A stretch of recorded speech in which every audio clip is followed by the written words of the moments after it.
Inilako ni Pangulong Bongbong Marcos ang Maharlika Investment Fund sa pagkakataong ito sa kanyang pagbisita naman sa Australia. Para bigyan ng mukha ang balita, Mobile Journal, Julie Baiza. Bago ang 50th ASEAN-Australia Summit sa Melbourne, naging abala agad si Pangulong Bongbong Marcos sa kaliwat kanang aktibidad. Ngayong umaga, dumalo ang Pangulo sa Philippine Business Forum kung saan muli niyang ibinida ang Maharlika Investment Fund.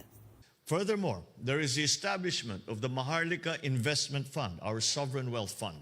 And that underscores our dedication to financing priority projects and driving socio-economic impact. Kasabayan ng paghikayat ng Pangulo sa Australian business community na mamuhunan sa Pilipinas. Pangako niya, patuloy na pagbabago o reforma sa ilang mga patakaran at batas na makatutulong sa foreign investors. And it is why we always ask members of the leadership of the legislature to join us, because many of the plans that we have and many of the initiatives that we are proposing and endorsing require new legislation. It is a new world, it is a new economy, it is a new global economy to which we need to adjust.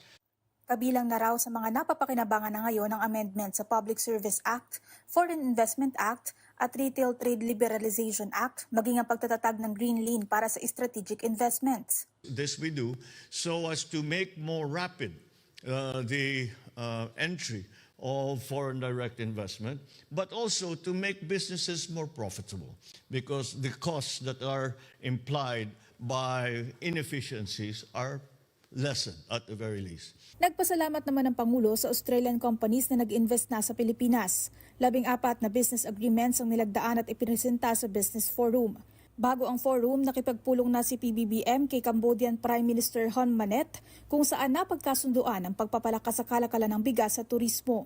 Magtutulungan din sila sa depensa para maresolba ang security concerns sa rehiyon. Hanggang Miyerkules, Marso 6 tatagal si PBBM sa Melbourne. Mobile Journal, Julie Baiza po, hatid ang mukha ng balita.